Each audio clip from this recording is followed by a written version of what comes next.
en un caso cualquiera, imagínate que tienes una función, por ejemplo, f de x, o vamos a usar g, y puede ser lineal, ¿sí? Entonces, g es igual a 0 en x igual a 0, ¿cierto? Pero su pendiente no es 0. Ok, ya lo capté. ¿Estamos de acuerdo? Sí. Lo que tú estás diciendo es como que si el desplazamiento es 0, entonces necesariamente la derivada debe ser 0, y eso no necesariamente es así. Ok.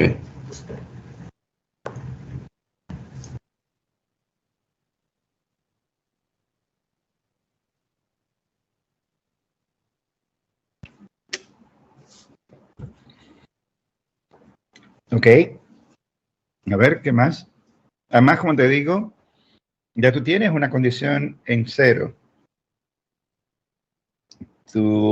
La otra frontera del dominio en este caso está en x igual L, así que necesitamos información ahí. ¿Qué más podemos agregar?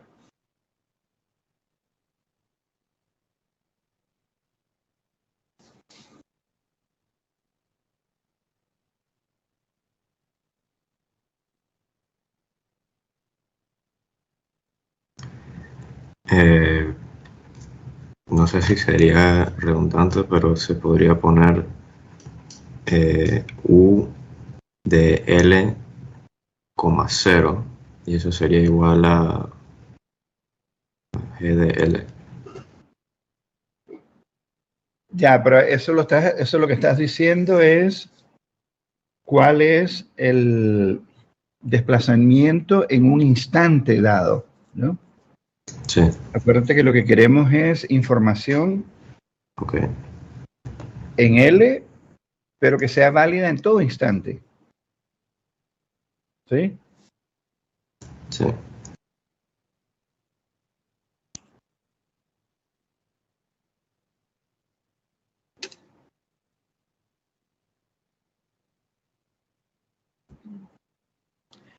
Que puede haber, ¿eh? O sea, no significa que no puede haber eso, ese tipo de condición. Pero no en este caso. No es lo que tenemos especificado ahí.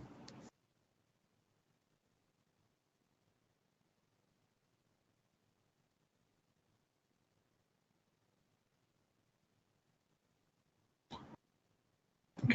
¿Alguien más? ¿Algún otro intento?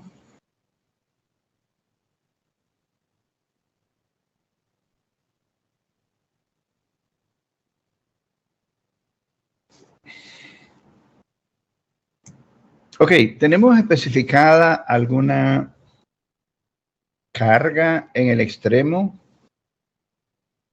O sea, ¿hay alguna carga externa aplicada en el extremo?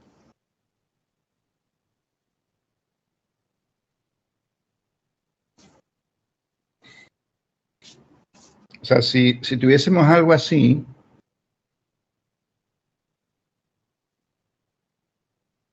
¿no? Por ejemplo, este es el extremo de la derecha, y yo tuviese una carga aquí, P, por ejemplo,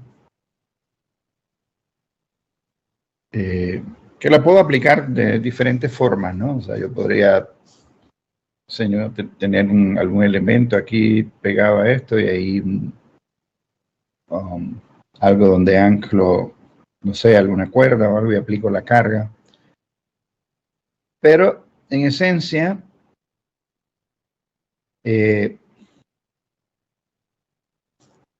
lo que hemos dicho es que lo que ocurre en la superficie debe ser sin variación en las direcciones Y y Z, dijimos, ¿verdad? Entonces, por ejemplo, la presencia de esta carga P aquí induciría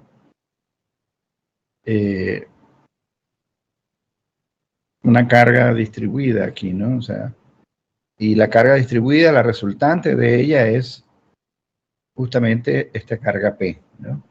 Entonces, eso significaría que yo tendría, por ejemplo, ahí un nivel de componente de esfuerzo que la podríamos obtener como P sobre A, ¿cierto? Por la forma geométrica de la barra. ¿Ok? Pero esto también es igual al módulo de elasticidad por la deformación. O sea, si estamos hablando aquí en sigma en L, ¿no? La deformación en L. ¿Cierto? Y la componente de deformación se puede obtener como la derivada parcial de U con respecto a X, ¿no? O sea que la parcial de U con respecto a X evaluada en X igual L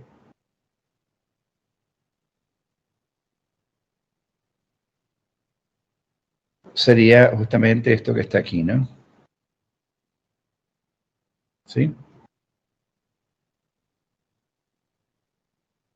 Ahora, ¿qué sucede? No hay ninguna carga externa aplicada, o sea, esta carga, en el caso que estamos viendo nosotros, es cero, ¿cierto? Por lo tanto, entonces, epsilon va a ser igual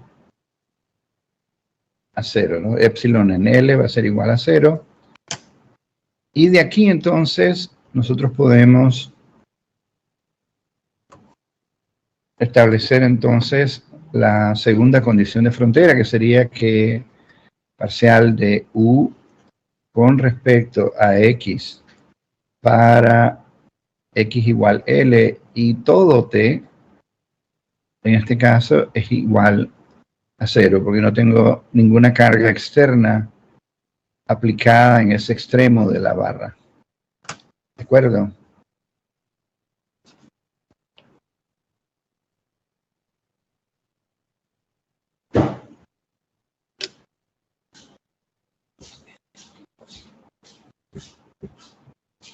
¿Estamos bien hasta ahí?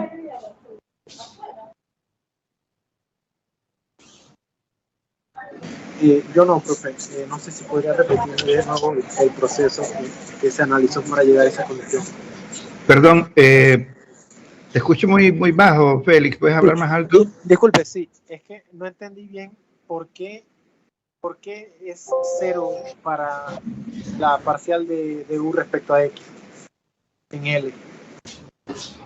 O sea, es que la barra no se está... Ok, te escucho muy bajo. ¿Puedes hablar un poquito más cerca del micrófono? O... Vale.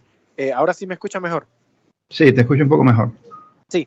Es que no entendí bien cómo fue que ocurrió esa conclusión de la parcial de U respecto a X que da igual a cero. No entiendo. Ok, ya. Eso. Bien, lo que estamos diciendo es lo siguiente, ¿no? En general, en cualquier punto de la barra, ¿no? Por ser una geometría simple en este caso, o sea, si nosotros tenemos la barra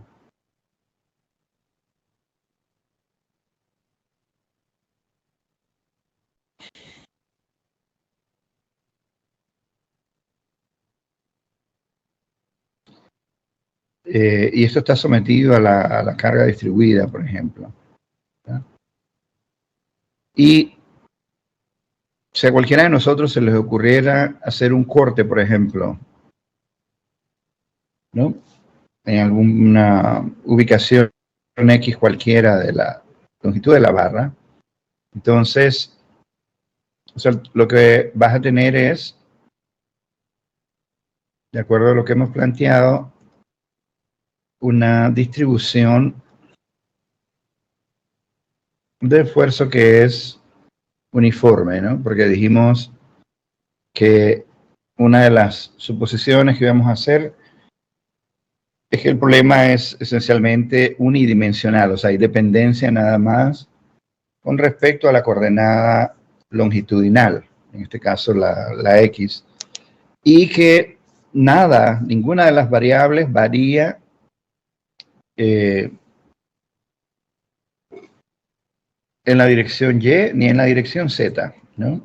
O sea, entendiendo que aquí, en este caso, por ejemplo, la dirección X es axial, luego la dirección Y, por ejemplo, podemos ponerla vertical y perpendicular al tablero, entonces tendríamos la dirección Z, ¿cierto?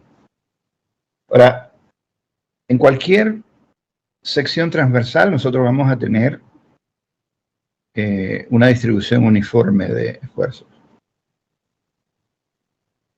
O sea, la componente de esfuerzo es uniforme. En ese caso,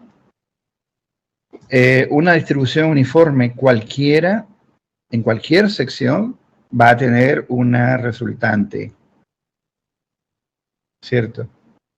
Y en este caso en particular, la componente de esfuerzo, precisamente por ser un caso donde tenemos algo uniforme, simplemente yo para determinar, o sea, yo podía relacionar directamente esa resultante entre el área, ¿no? Para calcular la componente de esfuerzo en ese caso.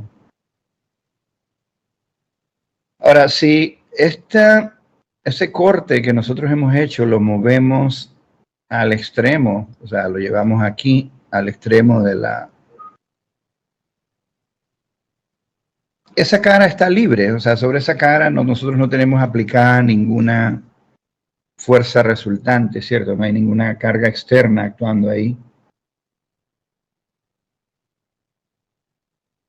Entonces, quiere decir que en ese caso, en ese extremo,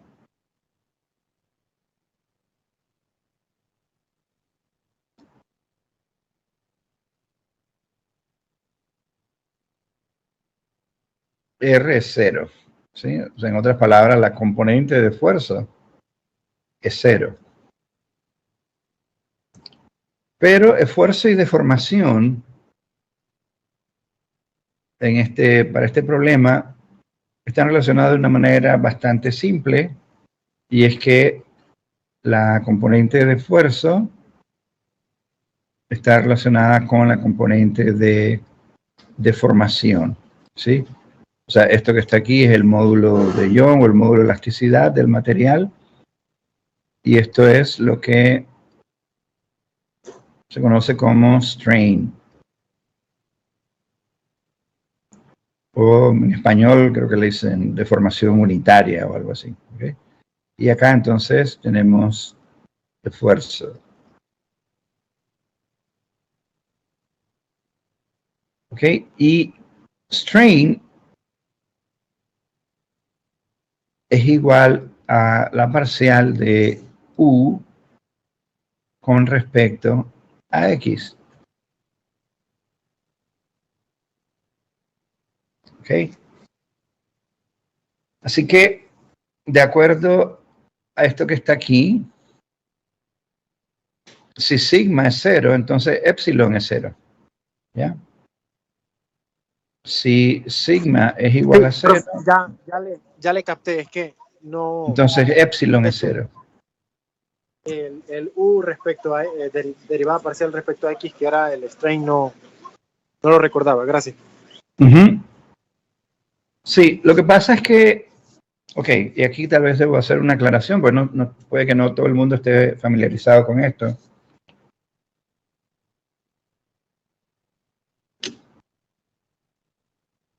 ¿Qué es lo que sucede? Que en la mayoría de los textos de mecánica de materiales, cuando definen strain,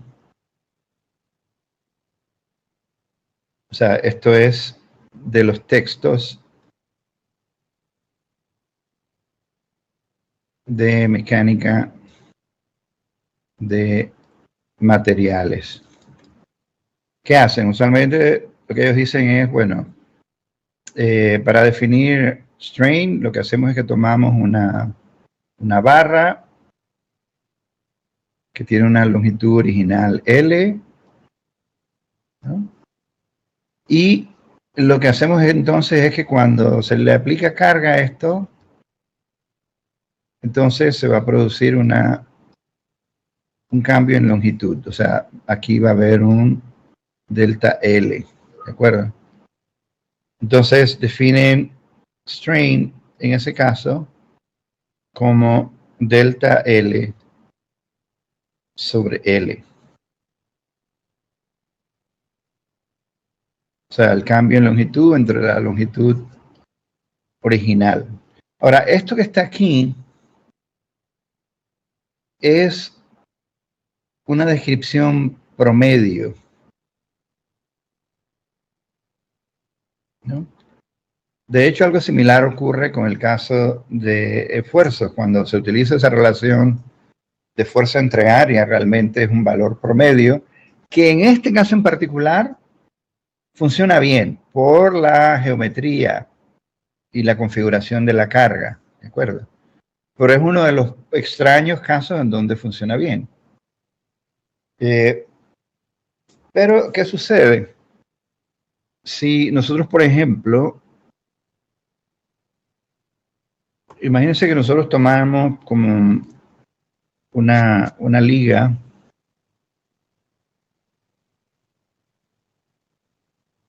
¿no? Imagínense que tomamos como una liga de caucho, y en esa liga de caucho nosotros marcáramos puntos igualmente espaciados, ¿no? El número de puntos, ¿verdad? Y luego le aplicamos carga, ¿no? No tenemos que indicar qué tipo de carga ni qué configuración, sino que simplemente aplicamos carga y deformamos esto, ¿no? Entonces podemos generar, dependiendo de cómo sea la carga, podemos generar algo así.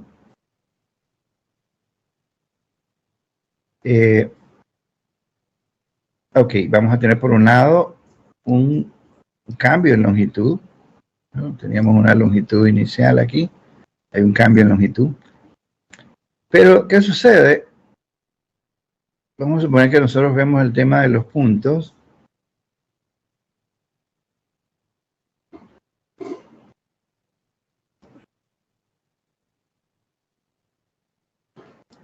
¿No? Y vamos a suponer que dependiendo de la, o sea, por la configuración de cargas que nosotros hemos impuesto a la liga esa que está ahí, obtenemos algo así, como lo que yo dibujé en el, ¿no? O sea, tenemos una zona en donde los puntos que marcamos están, de hecho, más cerca que lo que estaban inicialmente, pero hay otros que están más lejos, ¿ya? Entonces, ¿qué sucede? Si nosotros usáramos la definición esta de los libros de mecánica de materiales, de los textos de mecánica de materiales, lo que nosotros concluiríamos es que, ok, nosotros tenemos un delta L sobre L. Esto, de hecho, me va a dar un valor positivo, ¿cierto? Porque el delta L es positivo, es un valor que es mayor que 0, o sea, la longitud se incrementó, ¿no? O sea, esto me daría un epsilon, una deformación unitaria que es positiva, ¿no? En teoría eso debería significar que si yo tomo cualquier sección de la liga, cualquier sección debería haber experimentado esa deformación. Pero realmente eso no es así, ¿no? De acuerdo a lo que nosotros podemos ver en la figura, nosotros tenemos zonas en la liga en donde la distancia entre los puntos es más corta y otras en donde la distancia entre los puntos es mayor que al inicio, ¿no? Entonces, esto significaría que, por ejemplo, aquí yo debería tener un epsilon que es menor que 0. O sea, aquí hay un acortamiento en las distancias y aquí un epsilon que es mayor que 0. Sin embargo, en base a la definición de los textos de mecánica de materiales, lo que nosotros obtenemos es simplemente algo que es positivo, porque la longitud, sabiendo el asunto de manera global, la longitud tuvo un cambio tal que se estiró, o sea, la longitud es mayor, o sea, el delta es positivo.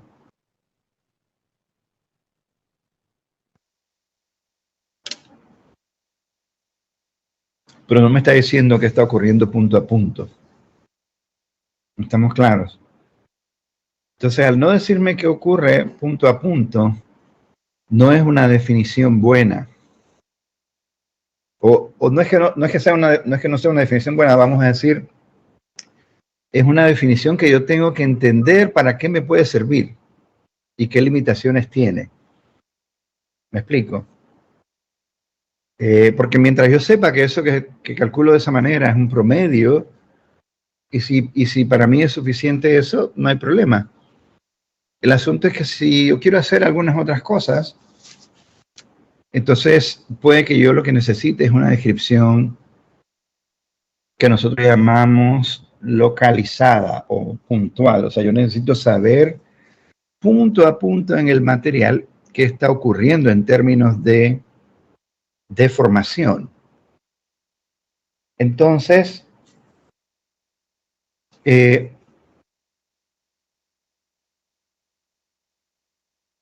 no nos sirve esa definición promedio que presentan los textos de mecánica de materiales, desafortunadamente, ¿no?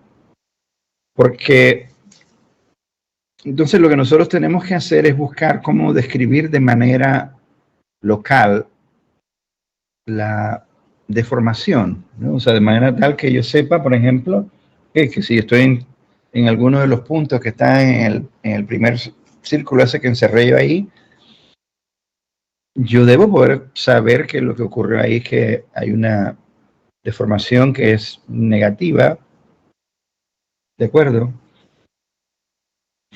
Y asimismo en otras zonas en donde sé que es positiva. Entonces, lo que nosotros tenemos que hacer es buscar una descripción localizada o una descripción puntual o de punto, como también se le puede llamar. Entonces, para hacer eso, yo lo que tengo que hacer es estudiar más bien un pequeño elemento diferencial, ¿no?, de la cinta o de la banda esta, ¿no? Un pequeño elemento diferencial, por ejemplo, de longitud de X.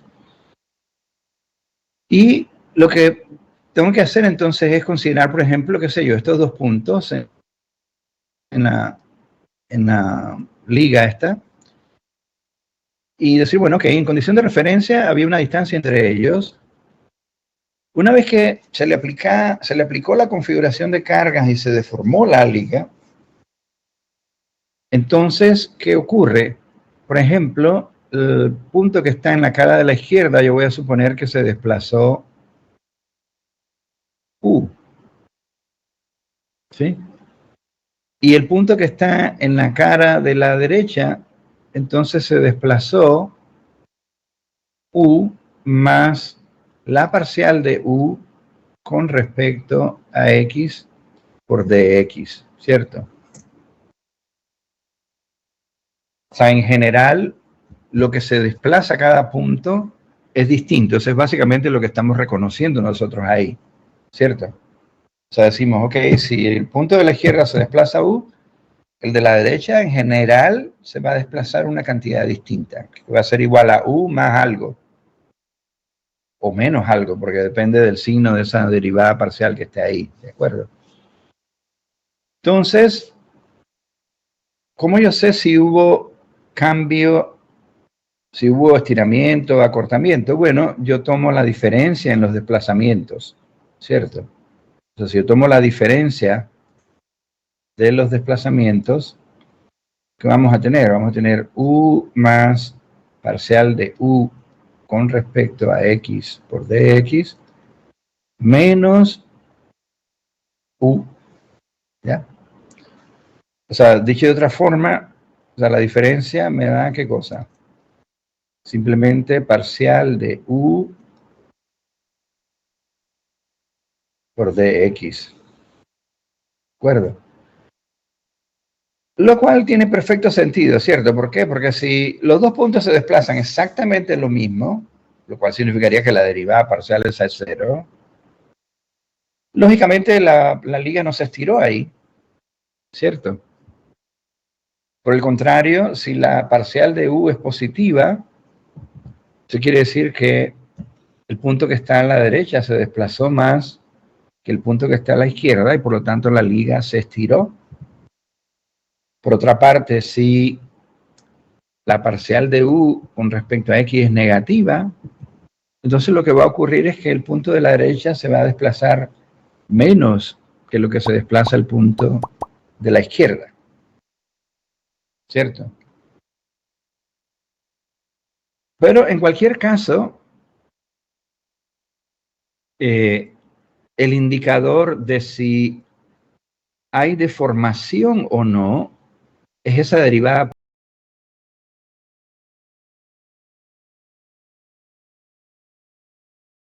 Eso que estoy llamando yo la diferencia es lo que sería para nosotros como en la definición promedio, esta que está en rojo ahí, sería como el delta L, ¿cierto? Porque si el punto de la izquierda se desplaza u y el de la derecha se desplaza u más parcial de u con respecto a x por dx, esa diferencia en desplazamientos es el delta L realmente. Así que si yo tomo el delta L y lo divido entre la longitud original, ¿no? Siguiendo la definición esta que teníamos aquí, promedio, pero ahora yéndonos a un nivel infinitesimal, entonces, ¿qué pasaría? Bueno, si tomamos el delta L entre la longitud original, que es de x, ¿qué nos queda? Simplemente nos quedaría que strain, o sea, la deformación unitaria sería entonces parcial de u con respecto a x por dx, que sería el delta L, el cambio de longitud, entre la longitud original, ¿de acuerdo? O sea que al final nos estaría quedando parcial de u con respecto a x, ¿no? O sea que esa derivada de u con respecto a x es para nosotros el indicador de si hay deformación o no hay deformación, y es una descripción local, o sea, yo puedo evaluarla en cada punto de la barra, ¿de acuerdo? O sea, no es como la otra, que es una definición para toda la barra global. En este caso es una definición puntual.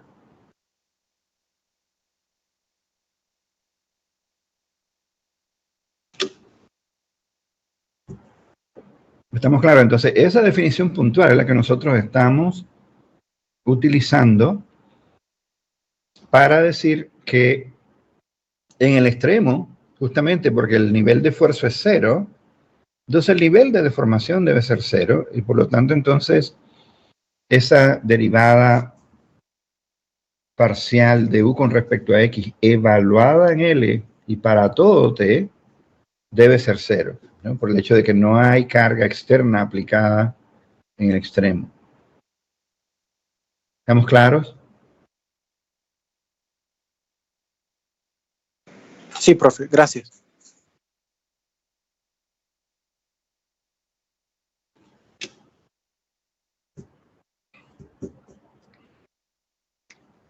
Ok, pero bien por la pregunta, es válida porque no estoy seguro de si ustedes han visto esta definición localizada de deformación antes. Probablemente no, o algunos sí, tal vez, pero en general no siempre los profesores abordan el tema de deformación en mecánica de materiales usando esta descripción localizada, ¿no? Así que es bueno aclarar eso. ¿Ok? Bien, así que entonces con eso tendríamos tanto las condiciones iniciales, o sea, tenemos por un lado la ecuación diferencial, que vamos a escribirla aquí. O sea, tendríamos por A parcial segunda de U con respecto a X más F de XT, y esto es igual a ρ a parcial segunda de U con respecto a T. ¿Ok? Y las condiciones iniciales, entonces, que serían dos. Habíamos dicho, una de ellas es U para toda X y en T igual 0. Debe ser conocida. También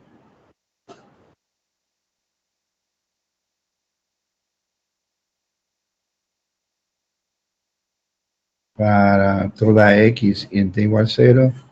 También debe ser conocida y la llamamos V de X.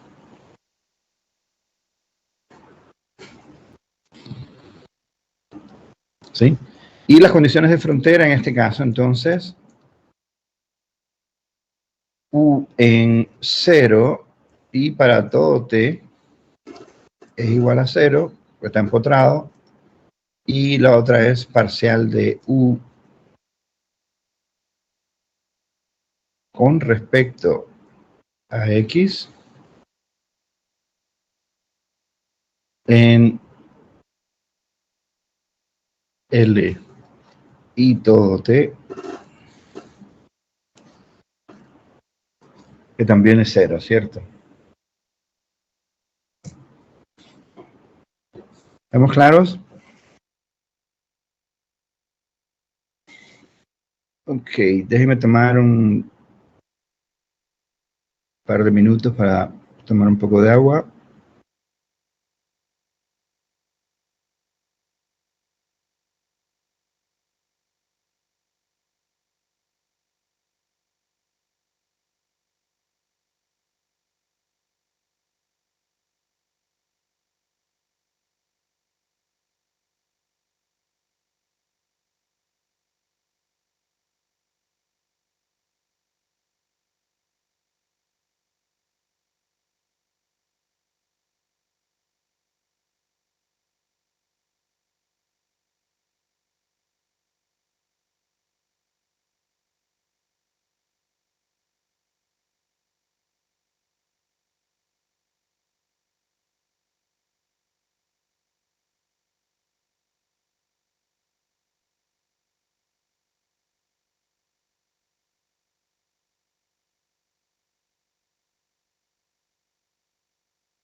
Ok, chicos, continuamos.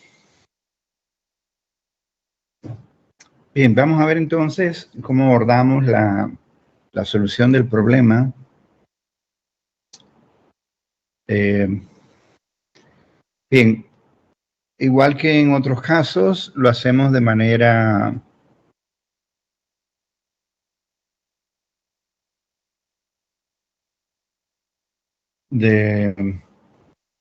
digamos, en dos etapas. Uno es obtener la solución correspondiente a la respuesta libre primero, y después la solución correspondiente a la respuesta forzada, ¿no?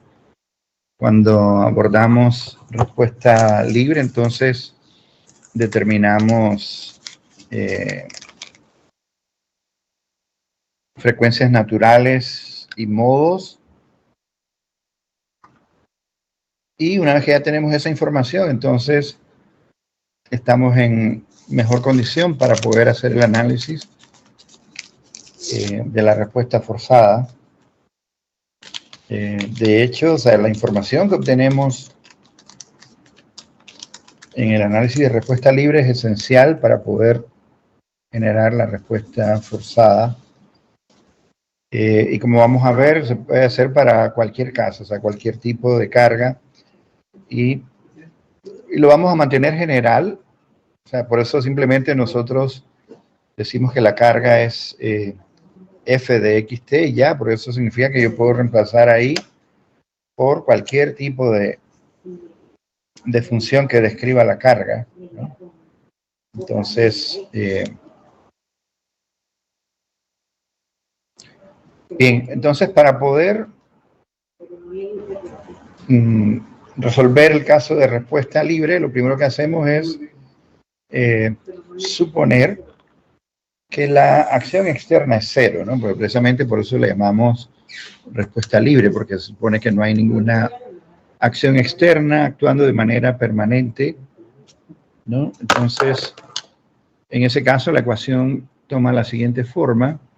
O sea, tendríamos simplemente E por A por la segunda derivada parcial de U con respecto a X. F lo hacemos cero, porque estamos analizando respuesta libre. Vamos a escribirlo aquí.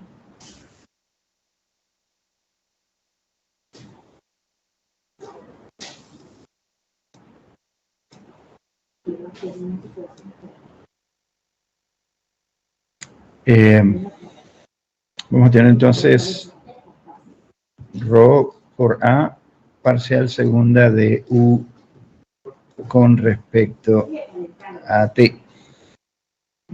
Entonces, bien, en ese caso, como A está en ambos miembros de la ecuación, podemos cancelarla. Y lo que vamos a suponer ahora es que la solución U de X y T se puede escribir como el producto de dos funciones. Una que es función de la coordenada espacial y otra que es función de el tiempo, ¿sí? Entonces, lo que vamos a hacer es reemplazar estas dos funciones. Fíjense que es importante remarcar que la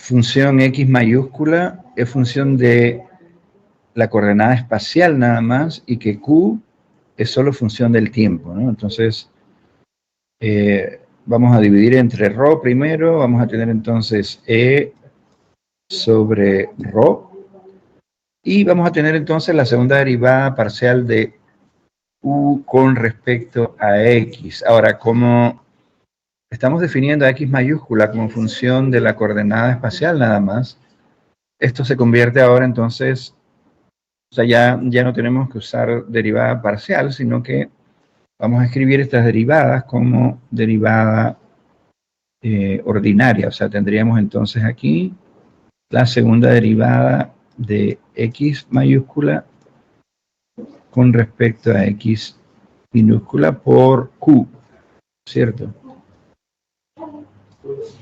Bye. Y en el lado, el miembro derecho de la ecuación, entonces vamos a tener la segunda derivada con respecto al tiempo.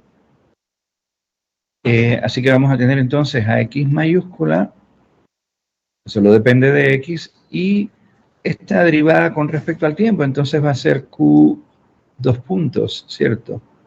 Porque aquí es derivada parcial, pero como q solo depende de t, entonces ya se vuelve una derivada ordinaria, ¿no? Así que tendríamos algo así. Ahora, nosotros podemos dividir ambos. Bueno, primero que nada vamos a reescribir esto de esta forma, ¿no? Vamos a definir a c cuadrado como e sobre rho.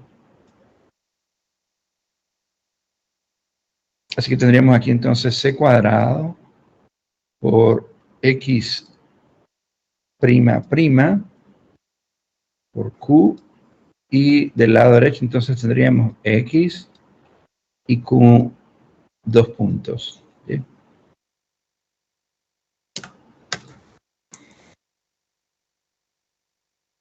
Entonces, si dividimos ambos miembros por el producto x, q, entonces cancelamos aquí, cancelamos acá, y nos quedaría entonces lo siguiente, ¿no? C cuadrado, vamos a tener a x prima prima sobre x igual a q dos puntos sobre q, ¿no? Entonces, ok, aquí ocurre lo siguiente. Fíjense que en el miembro izquierdo tenemos unas funciones que dependen nada más de x. Y en el miembro derecho tenemos funciones que dependen del tiempo. Entonces, y sin embargo, tenemos una igualdad aquí. Entonces, eso es como un poco contradictorio, a menos que cuando tomamos la división o el cociente de estas dos funciones de la x prima prima entre x, la x desaparezca y me queda entonces simplemente una constante, y que aquí también, cuando hacemos q dos puntos sobre q, desaparezca t y me quedaría una constante también en el lado derecho, y una constante en el miembro izquierdo igual a una constante en el miembro derecho no es contradictorio, ¿cierto? Así que, si ese es el caso, vamos a suponer entonces que esa constante la llamamos menos lambda cuadrado. Y bueno, ustedes podrían preguntarse por qué menos lambda cuadrado. Bueno, una vez que reescribimos esto, por ejemplo, aquí realmente lo que tenemos son dos ecuaciones diferenciales, ¿cierto? Una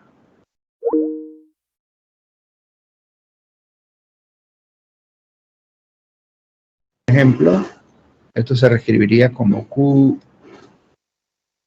más lambda cuadrado igual 0, o sea, q dos puntos más lambda cuadrado q igual a 0,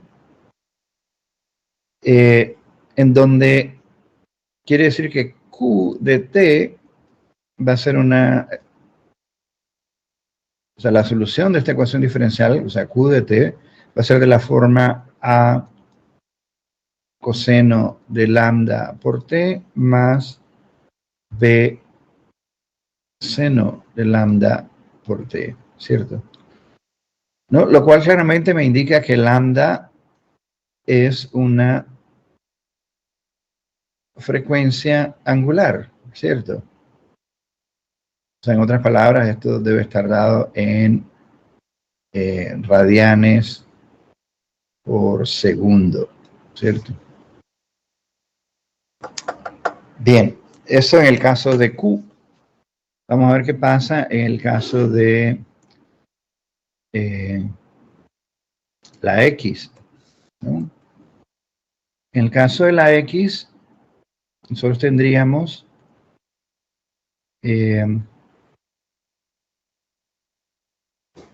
lo siguiente, podemos escribir esto como X prima prima más lambda sobre C cuadrado X, y esto es igual a 0, ¿cierto? Lo cual nos lleva también a una solución con cosenos y senos, pero en la coordenada espacial en este caso, ¿cierto? O sea que tendríamos algo como H coseno, en este caso de lambda sobre C por X, más, qué sé yo, G por seno de lambda sobre C por X. ¿Eh?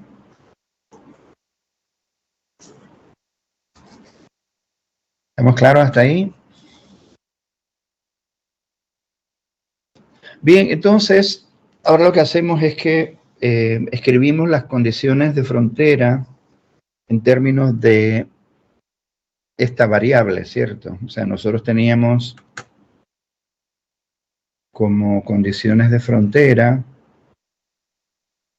que, por ejemplo, U en 0 y para todo T era 0, ¿cierto? Quiere decir que entonces, quiere decir que X en 0, Q de T es igual a 0. Ahora, Q de T en general puede tener algunos instantes en donde sea 0, pero no es 0 todo el tiempo. Y sin embargo, esto es 0 todo el tiempo. O sea que quiere decir que X de 0 es igual a 0, ¿no? Entonces, o sea, esto sería entonces la condición de frontera escrita ahora en términos de la variable X mayúscula, ¿no? O sea que X evaluada en 0 es igual a 0. Si nosotros imponemos esa condición de frontera, ¿qué pasaría? Tomamos esta ecuación que tenemos aquí, que es la solución, y reemplazamos. Vamos a tener entonces 0. Vamos a tener H por coseno de lambda sobre C por 0, más G seno lambda sobre C por 0.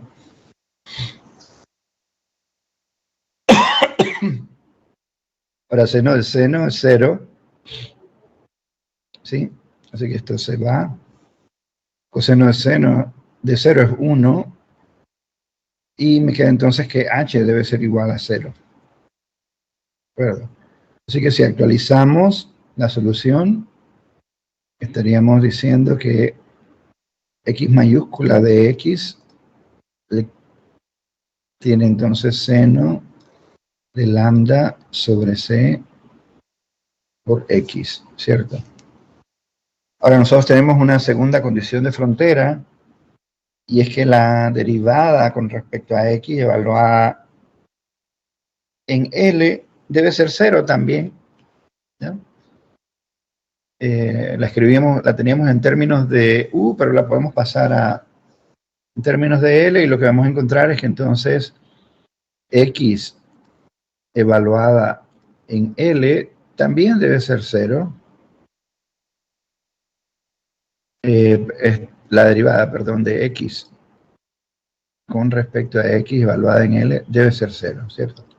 Acuérdense que la condición en el extremo de la derecha era que la derivada de u con respecto a x debe ser 0, ¿no?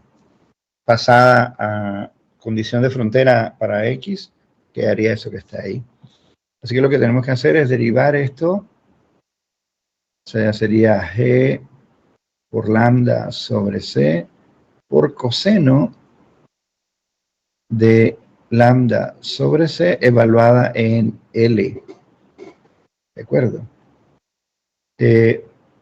Por lo tanto, entonces, nos lleva a concluir que coseno de lambda sobre c por L debe ser igual a 0.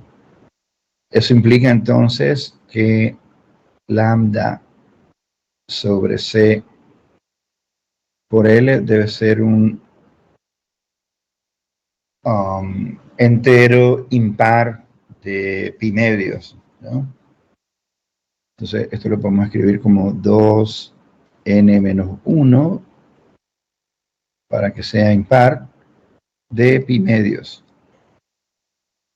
¿no? Y de aquí entonces obtenemos nosotros, y esto para n igual 1, 2, 3, a infinito, o sea que tenemos infinitos valores de lambda. Acuérdense que lambda, dijimos hace un rato, que corresponde a las frecuencias. Así que de aquí, si despejamos,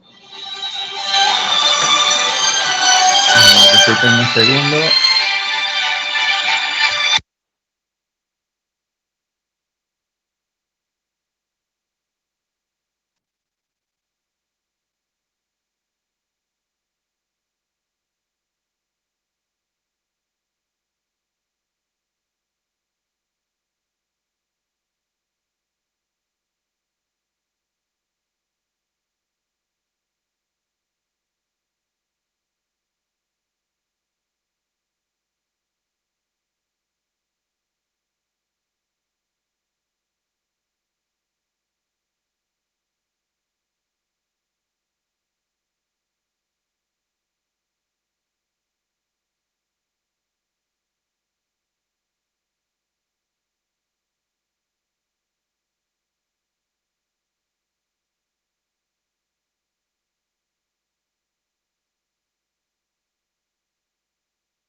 Ok,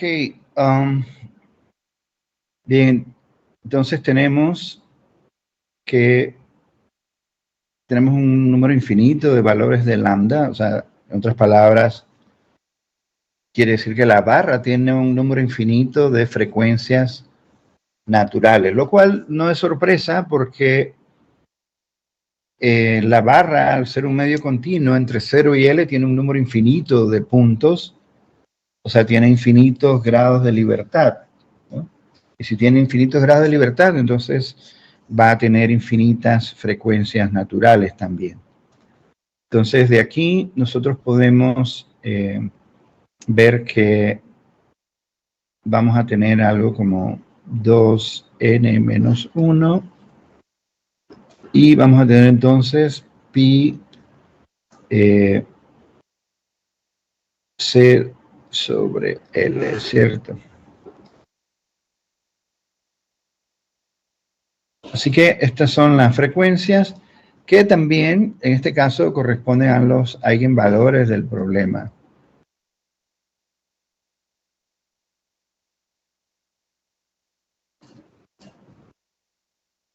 ¿Okay? Y asociado a cada eigenvalor, entonces hay una eigenfunción que las eigenfunciones en este caso serían como el equivalente a los modos que veíamos en el caso de un número finito de grados de libertad.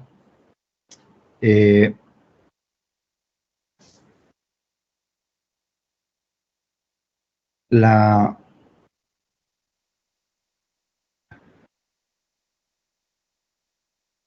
eigenfunciones las obtenemos ¿de dónde? Bueno, de la forma esta que tenemos aquí de la solución, ¿no? Esto que tenemos aquí.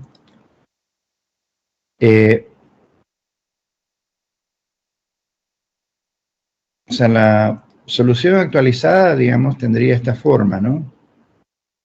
X mayúscula de X es igual a G por seno de lambda sub n ahora por Cx. O sea, esa sería la solución actualizada. Ahora, en el caso de los modos, lo que interesa es, recuerdan, la configuración, o sea, es decir, cómo son los desplazamientos relativos de los diferentes, en aquel caso, en las diferentes, los diferentes elementos de inercia. Pero en este caso van a ser los desplazamientos de los puntos a lo largo de la barra, ¿no? Y eso viene descrito esencialmente por esta parte que está aquí, esta función seno que tenemos aquí. Entonces, normalmente lo que nosotros hacemos es que identificamos esa función como phi sub n, por ejemplo, de lambda n x. O sea que sería seno de lambda n sobre c por x. Estas serían entonces las eigenfunciones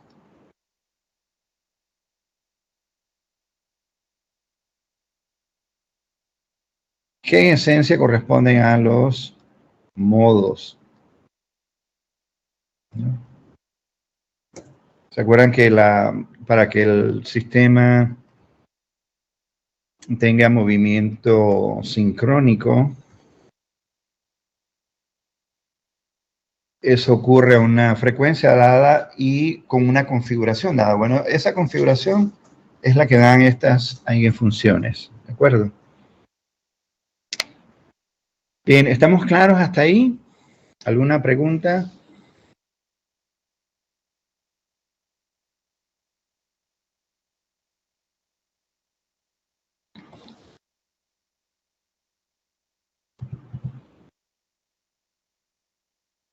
Chicos.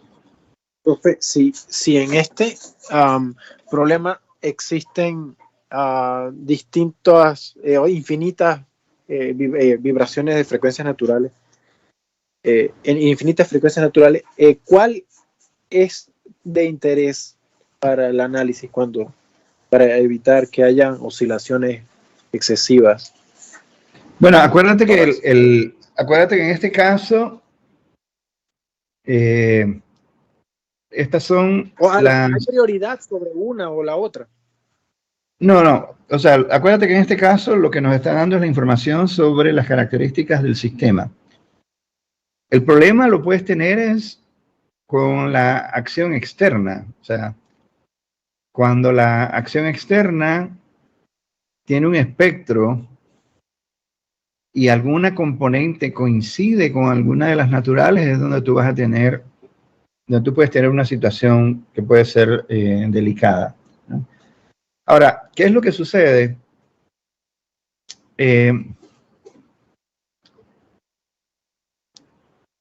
A las frecuencias naturales más bajas, o en las frecuencias naturales más bajas, es donde tú tienes como las configuraciones, digamos, como más simples, por llamarlo de alguna manera, del sistema. Y usualmente los requerimientos de energía para lograr cierto nivel de desplazamiento a esas frecuencias tiene un nivel, ¿no? O sea, hay por decir algo, si yo quisiera hacer que las amplitudes alcancen un valor a la frecuencia natural más baja, yo requeriría aplicar una acción externa y hacer un cierto aporte de energía. ¿Me explico? Pero si yo trato de producir esos desplazamientos del mismo orden de magnitud, digamos, que establecí con la frecuencia más baja, pero lo quiero hacer a una frecuencia mucho más alta, de las frecuencias naturales me refiero, mucho más alta, lo que yo tendría que invertir en energía para lograr esos niveles de deformación que logré en la frecuencia más baja, probablemente es mucho más alto, ¿no? Entonces, es como quien dice, generar condición de resonancia a las frecuencias naturales más altas del sistema, no es que no sea peligroso, pero probablemente los niveles de disipación de energía a esas frecuencias son tales que, con todo y que puedas tener una condición de resonancia, probablemente no tendrías una situación crítica. Sin embargo, en las frecuencias naturales más bajas, el asunto puede ser mucho más severo, ¿no? Entonces, generalmente hay que ponerle atención, yo diría, a las frecuencias naturales más bajas. O sea, en otras palabras, asegurarse de que no se produce una condición de resonancia a las frecuencias naturales más bajas del sistema. No sé si me explico. ¿Y existe alguna forma de saber esa cantidad de energía cuando es más alta en una o más baja para la otra? Se puede evaluar. O sea, si tú haces el análisis dinámico, lo puedes hacer sin ningún problema.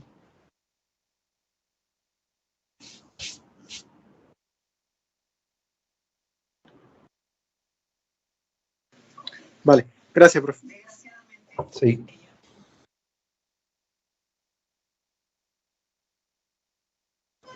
Sí, o sea, nada más tratando de poner como un ejemplo bastante simple, ¿no? Sin entrar en tanto detalle en el análisis.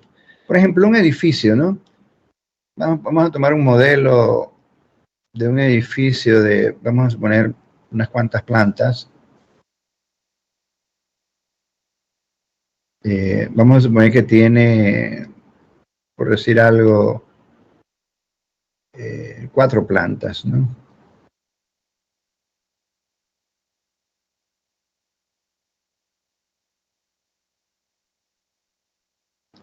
Bueno, sí, la idea de cuando se establece el modelo, por ejemplo, para un edificio es que la masa de cada piso, digamos, uno como que la concentra en cada una de estas losas, ¿no?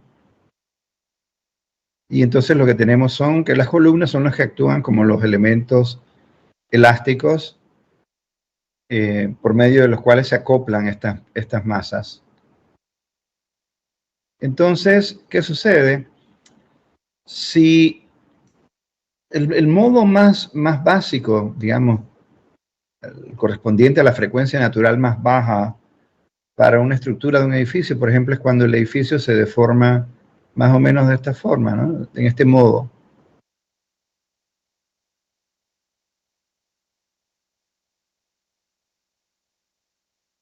O sea, cuando toma esta configuración.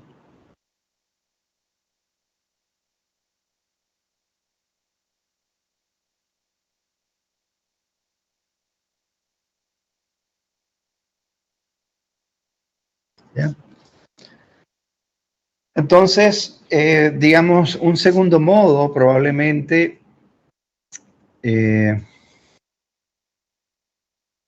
correspondería a lo mejor a alguna configuración que va quizás, por decir algo, quizás más o menos así, ¿no? Vamos a suponer que fuera algo así, ¿no? O sea que si yo quisiera, por ejemplo, provocar desplazamientos de cierta magnitud en cada una de las losas, ¿no? Vamos a suponer que llamáramos a los desplazamientos laterales X sub I. Entonces, si yo quisiera alcanzar un cierto nivel de desplazamiento en cada una de las losas, probablemente en el que yo requeriría quizás menos energía, e incluso menos carga lateral probablemente, para provocar esta configuración, la que está en rojo, probablemente donde yo requeriría, como quien dice, pero vamos a suponer, yo requeriría un cierto nivel de trabajo, porque acuérdense que la estructura es como si fuese un resorte, ¿no? O varios resortes, en este caso, conectados en una configuración dada. Ustedes le aplican carga, eso se deforma. O sea que para provocar esos desplazamientos, ustedes tienen que hacer un trabajo, o sea, tienen que hacer un aporte de energía. Si ustedes quieren alcanzar cierto nivel de formación en cada una de las plantas, van a tener que hacer un aporte de energía. Ahora, si ustedes quisieran alcanzar el mismo nivel de desplazamientos, por ejemplo, ¿no? En otro de los modos, probablemente van a requerir mucho más energía, ¿no? Incluso entre más alto el modo, o sea, más alta la frecuencia natural y más alto el modo, ustedes van a tener entonces todavía, qué sé yo, vamos a suponer, aquí por ejemplo, básicamente lo que estamos diciendo es, en un caso, yo tengo esta configuración, que sería el modo más simple. Si tomáramos, por ejemplo, una de las columnas, de la serie de columnas, ¿no? Este sería el modo más bajo. Después a lo mejor yo voy a tener un segundo modo que quizás vaya de esta manera. Y después el tercer modo a lo mejor va a ser algo que haga quizás algo así, no sé. Y entre más altos los modos, ustedes van a ver que las ondulaciones son mucho más. Entonces, si ustedes tratan de pensar en que quieren producir, por ejemplo, este es el modo 1, este es el 2 y este es el 3, si yo quisiera provocar los mismos niveles de desplazamiento en los tres, en esta que está aquí, probablemente yo requiero invertir mucho más energía para lograr esa forma, ¿no? Y entre más alto el modo, todavía son más ondulaciones, requeriría probablemente mucha más energía para poder lograr el mismo nivel de desplazamientos que en el primer modo, ¿no? Entonces, además también el tema de los efectos disipativos por amortiguamiento estructural, etcétera, a frecuencias más altas también van a ser más altos.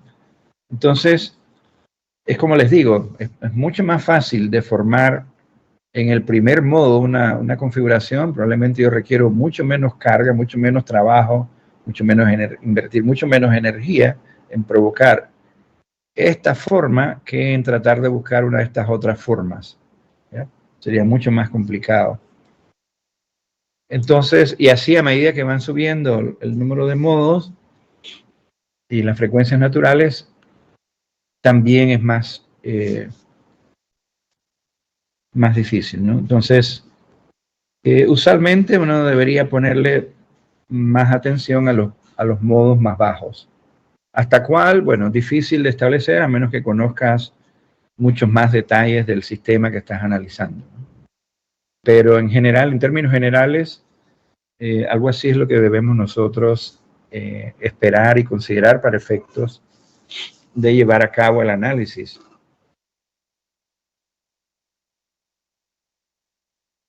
¿Me explico?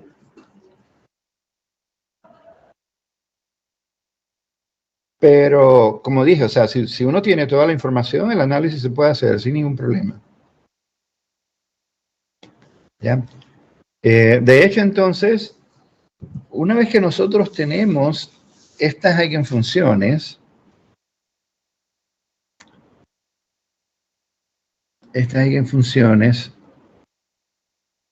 ellas forman un conjunto ortogonal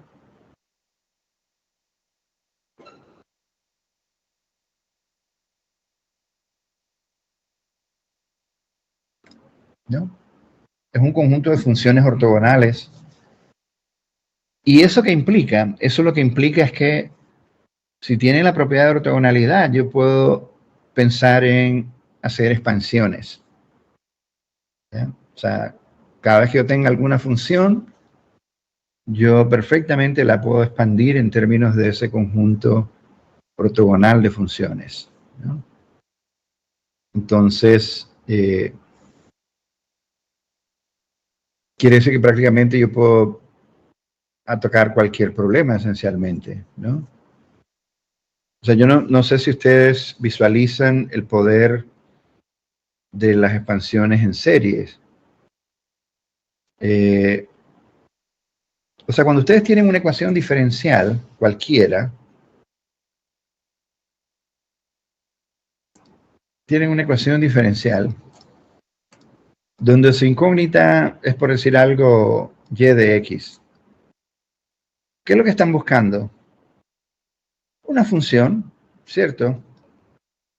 Que nosotros podemos perfectamente, generalmente, graficar, ¿cierto? Entonces, si nosotros tenemos una función, normalmente nosotros podemos graficar.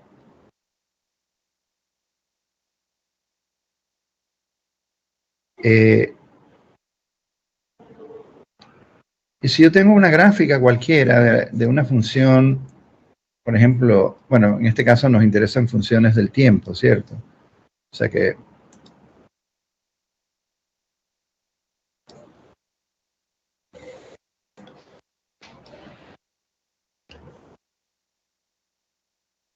entonces, una expansión en series, básicamente lo que me dice es, casi que tú puedes crear cualquier forma, ¿no? Cualquier curva.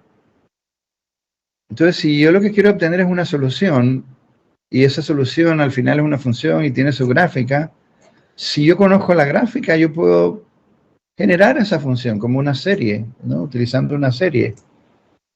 De hecho, eso es lo que hacen los sintetizadores de música, ¿cierto? O sea, ¿por qué hay estos tipos de orquesta que les dicen? O sea, que llevan solo un equipo, un keyboard, su sintetizador, y lo que ellos hacen es que ellos programan toda la música. O sea, si ellos quieren tocar alguna pieza musical, lo que ellos simplemente hacen es programar, ok, yo quiero que haya un saxofón, por ejemplo, y meten toda la programación de las notas del saxofón.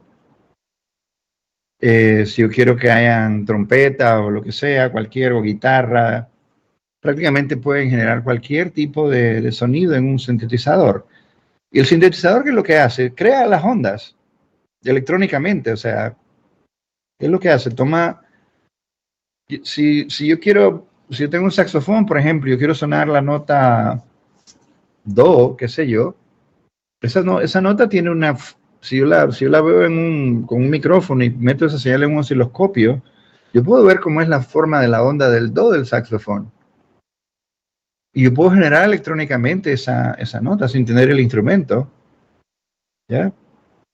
O sea, busco su serie, genero electrónicamente eso, lo mando a una bocina y va a sonar como un saxofón. Así de sencillo.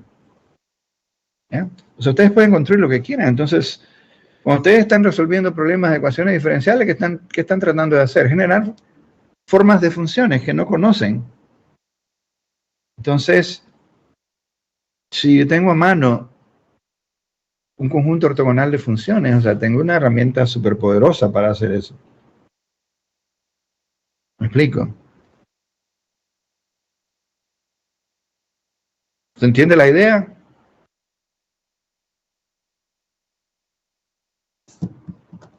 Sí.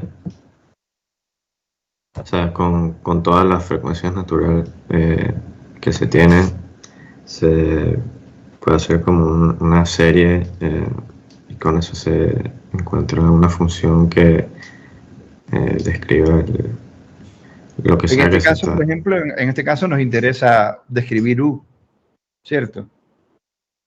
Así Sí. la podemos crear usando una serie infinita. ¿Ya? Así que eso es lo que vamos a hacer en la próxima clase. ¿Ok? Terminamos aquí hoy, pues. Nos vemos entonces. Buenas tardes, profe. Hasta luego, profesor. Buenas tardes, que estén bien. Hasta luego.